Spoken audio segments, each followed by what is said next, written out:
Selamat datang di Alur Donghua. Kali ini Mimin akan cerita novel The Crown, Emperor of Eternity. Sebelum mendengarkan, jangan lupa subscribe, like, komen, dan share ya, biar Mimin tambah semangat. Selamat mendengarkan. Melanjutkan episode sebelumnya, menghadapi pertanyaan yang diteriakkan itu, ekspresi Cukuang Seng tampak tenang. Ia tersenyum tipis saat berkata, "Aku tidak melihatnya." "Kau bercanda? Noda darah di sini begitu ketara, dan kau bilang tidak melihatnya." Wajah pria itu berubah marah dan niat membunuh terpancar di matanya. Cukuang Seng meliriknya, nadanya tidak berubah. "Sudah kubilang, aku tidak melihatnya." "Anda?" Pria itu sangat marah. Pemuda ini yang tampaknya berusia awal 20-an. Begitu acuh tak acuh saat menanggapi pertanyaannya. Mungkinkah dia tidak tahu siapa mereka? "Kak, jangan ribut. Kita lihat-lihat saja di sini." Di belakangnya, seorang pria kurus berbisik. Entah kenapa, ketika dia menatap pemuda itu, dia merasakan jantungnya berdebar tak menentu. Mata lelaki yang dipanggil kakak tua itu berbinar. Lalu dia melotot tajam ke arah Cukuang Seng sambil melambaikan tangannya.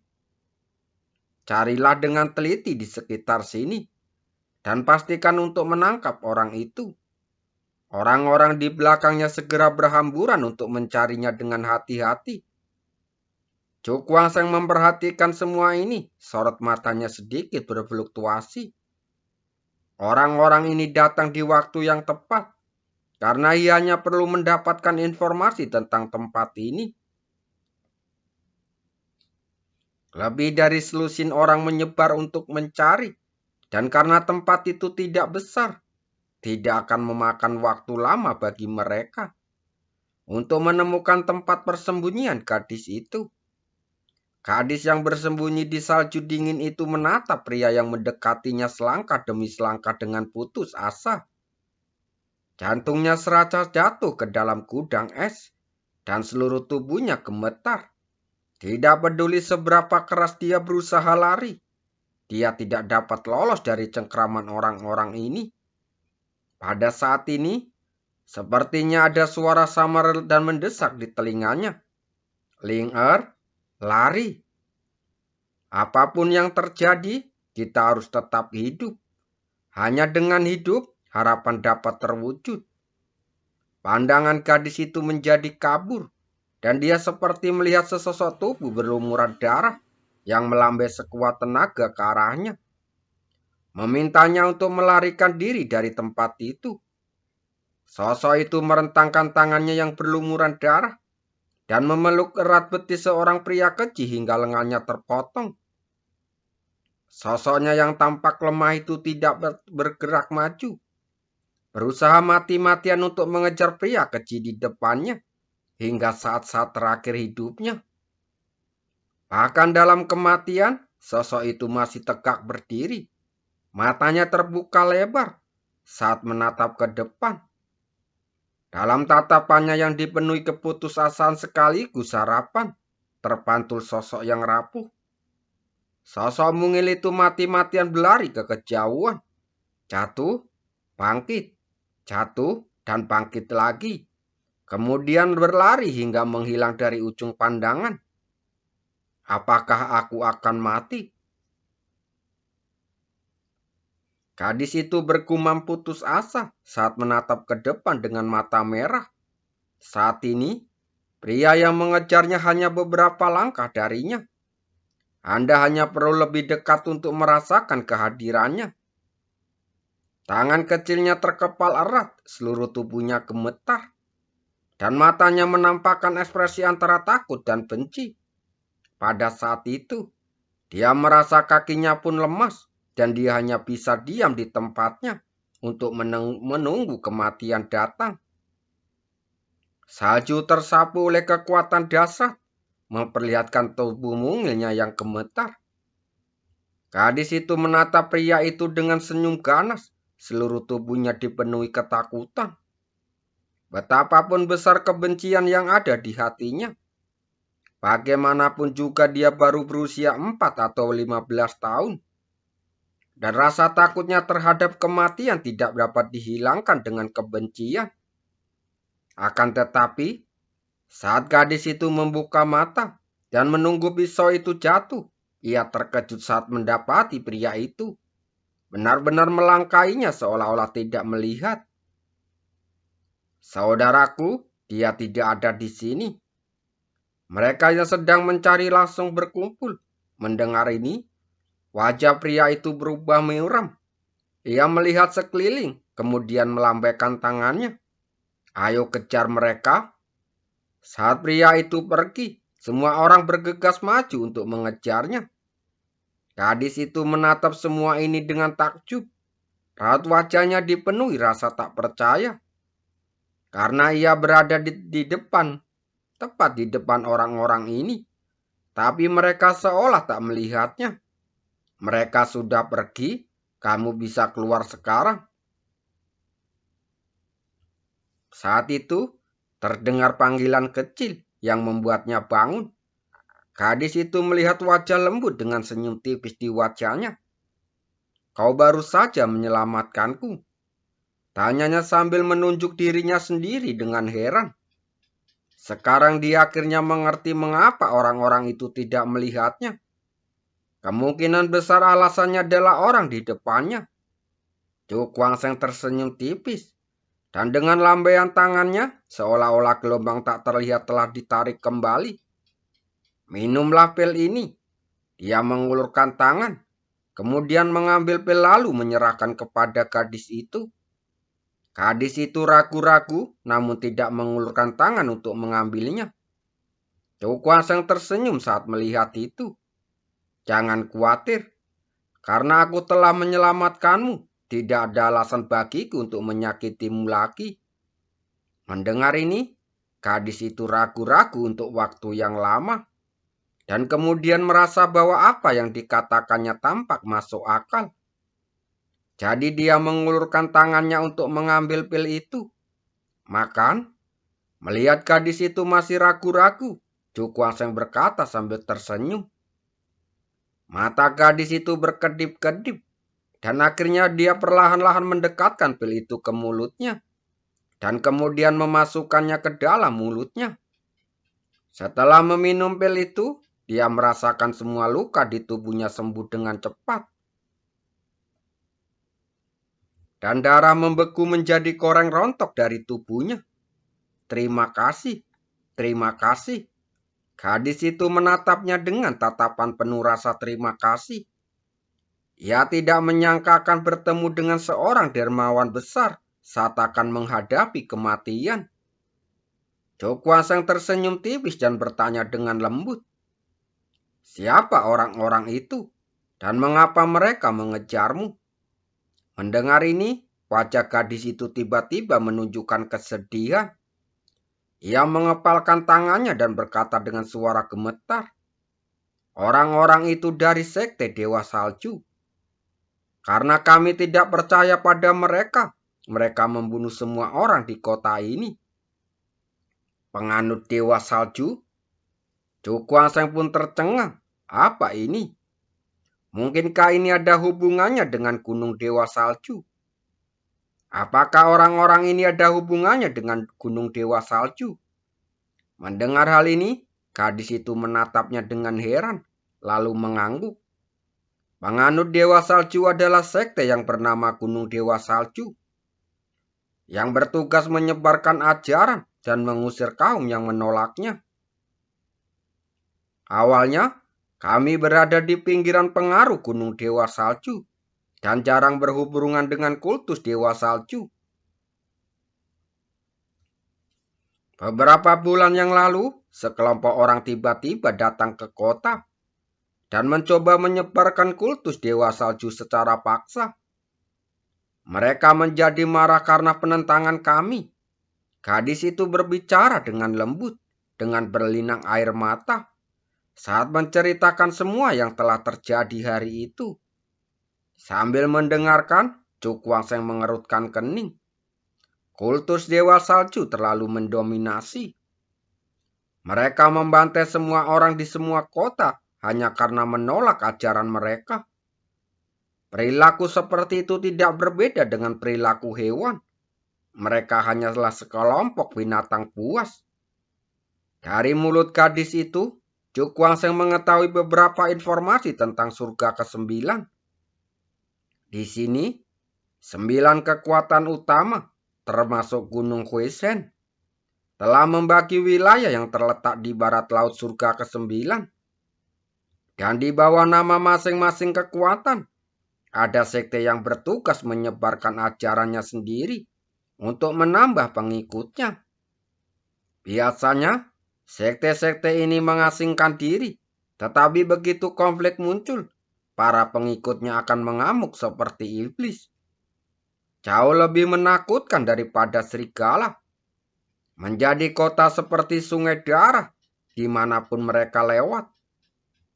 Adapun alasan untuk menenangkan hati orang-orang beriman ini adalah karena kekuatan iman. Semakin banyak pengikut mereka dan semakin kuat pula kekuatan iman yang mereka peroleh. Dikatakan bahwa kekuatan keyakinan ini dapat mempercepat kecepatan kultivasi praktisi di atas ranah laut pahit, sehingga memungkinkan mereka untuk mencapai terobosan lebih cepat. Kekuatan imam. Cukwang mengerutkan kening. Ketika ia menerobos ke ranah laut pahit, ia merasakan beberapa perbedaan di ranah ini. Namun, perasaan itu sangat samar. Jadi ia tidak terlalu memperhatikannya saat itu. Sekarang, setelah saya pikirkan lagi, perasaan istimewa ini seharusnya adalah kekuatan iman. Ternyata ada kekuatan yang begitu unik. Secara kejutan muncul di matanya. Ia belum pernah mendengar tentang kekuatan iman sebelumnya. Tetapi kini tampaknya dia tidak tahu apa-apa. Saya khawatir bukan hanya di sini.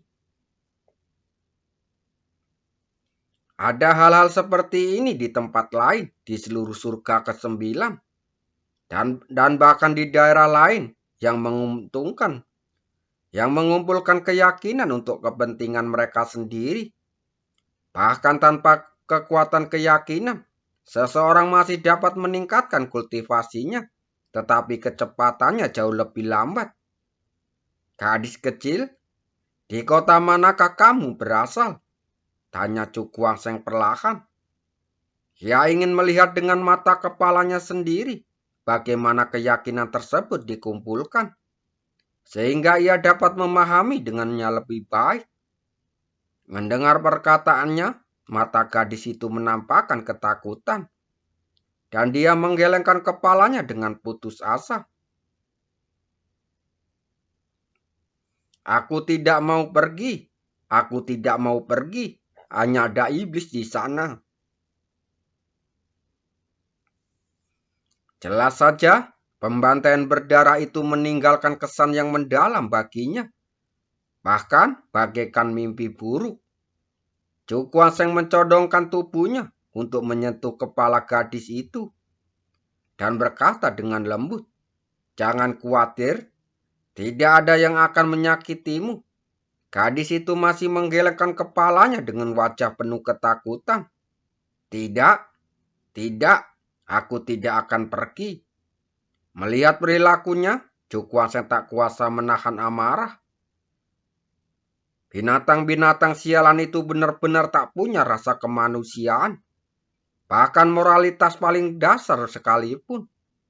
Di dunia ini, meskipun persaingan sangat kejam, kebanyakan orang tetap berpegang pada prinsip keuntungan dan tidak akan membantai orang biasa yang tidak bersenjata. Namun kini, anggota kultus Dewa Salju ini begitu kejam. Cukwang langsung berjongkok untuk memegang tangan gadis itu. Apakah kamu ingin balas dendam? Saat menatapnya, gadis itu tertegun cukup lama. lalu tiba-tiba mengangguk, matanya penuh kebencian. Kematian tragis ayahnya membuatnya menjadi yatim di usia yang begitu muda. Merasakan apa itu rasa sakit, perasaan putus asa yang akan melahapnya. Dia belum pernah menunjukkan sebelumnya, tetapi dia sangat ingin membalas dendam, tetapi musuhnya terlalu kuat. Dan dia sama sekali tidak punya kekuatan. Tapi, kakak, para penjahat itu semuanya sangat kuat. Gadis itu menatapnya saat berkata dengan ragu. Cukwaseng tersenyum menyentuh kepala kecilnya. Jangan khawatir, kakak akan membalaskan dendam untukmu. Gadis itu mengangguk penuh semangat dengan secerah harapan di matanya. Begitu seseorang melihat harapan, pikirannya yang terpendam di hatinya akan langsung meledak sekaligus. Maka saat itu juga hatinya dipenuhi kebencian, dan dia ingin membalas dendam untuk ayahnya. Tunjukkan saja jalannya, aku akan mengantarmu ke sana. Cukwaseng melambaikan lengan bajunya, kemudian menggendong gadis itu dan terbang ke udara. Ngomong-ngomong, siapa namamu? Lan Ling Er. Kedengarannya sangat bagus. Dengan bimbingan Lan Ling Er, Cukwaseng dengan cepat tiba di kota kecil itu. Ini adalah kota kecil yang terletak di pegunungan, dikelilingi puncak-puncak yang menjulang tinggi. Jika tidak memperhatikan dengan teliti, sangat sulit untuk menyadarinya. Sambil melihat sekelilingnya, ia menemukan bahwa di beberapa tempat juga terdapat beberapa kota kecil. Ayo turun. Cukwaseng menepuk bahu Lan Ling Er. Keduanya mendarat, kemudian memasuki kota. Begitu memasuki kota, langsung tercium bau darah yang menyengat. Meskipun sudah tertutup salju tebal, Cukwaseng memandangi mayat-mayat yang berserakan di tanah. Raut wajahnya dipenuhi amarah. Ia merasa tidak suka pada kultus Dewa Salju dan Gunung Dewa Salju. Perilaku brutal orang-orang ini tidak berbeda dengan perilaku binatang. Lan Ling Er memandangi mayat-mayat itu dengan seluruh tubuhnya gemetar. Wajahnya sepucat kertas. Dahulu, tempat ini adalah tanah suci yang damai dan tentram. Namun, ketika kultus Dewa Salju tiba, mereka mengubahnya menjadi neraka. Bagi mereka yang percaya, mereka tersenyum bak bisu tua dan menghisap darahmu dengan wajah ramah. Namun bagi mereka yang tidak percaya, mereka menunjukkan taring dan menghunus pedang untuk membunuhmu. Orang-orang ini hanyalah sekelompok serigala brutal. Ketika mereka tidak menunjukkan taringnya, mereka sebenarnya mengenakan kulit manusia yang lembut. Ayah, Lan Ling Er tiba-tiba menjerit, kemudian berlari maju sambil bergemetar. Dia menyingkirkan salju dan kayu yang tumbang. Sambil menggendong mayat di lengannya, air matanya mengalir di wajahnya. Cukwaseng langsung berjalan mendekat, kemudian melihat tubuh yang kehilangan kedua lengannya. Tubuhnya menjadi sangat dingin karena sudah mati. Dia melihat ayah Lan Ling Er tampak agak tua. Dengan keputusasaan sekaligus harapan terungkap di matanya yang lebar. Jelas saja, ia ingin putrinya selamat. Tetapi ia tahu hal itu tidak mungkin terjadi, karena putrinya sedang diburu oleh para tukang jagal. Manusia biasa?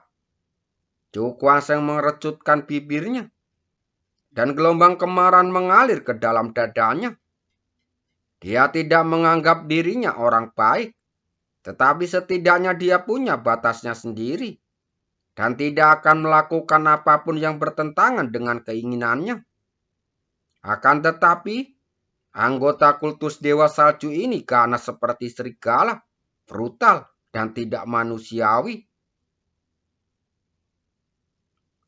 Kenapa? Mereka bisa mengendalikan nasib orang lain. Cukuang Seng perlahan mengepalkan tangannya. Apakah tujuan dari kultivasi adalah untuk menjadi manusia kejam? Menginjak mayat orang lain untuk mencapai apa yang disebut status. Jadi di dunia seperti itu, kalau kita tidak bisa menjadi kuat, cepat atau lambat juga akan diinjak orang lain. Hukum rimba, membantai orang sesuka hati, dan aturan yang hanya ada di dunia binatang. Di dunia manusia, seharusnya ada lebih banyak rasa kemanusiaan. Setelah terdiam cukup lama, Cukuang Seng melambaikan tangannya dan menyambungkan kembali kedua lengan ayah Landinger yang patah. Kuburkan ayahmu dengan benar, ucapnya lembut sambil menatap Landinger. Terima kasih.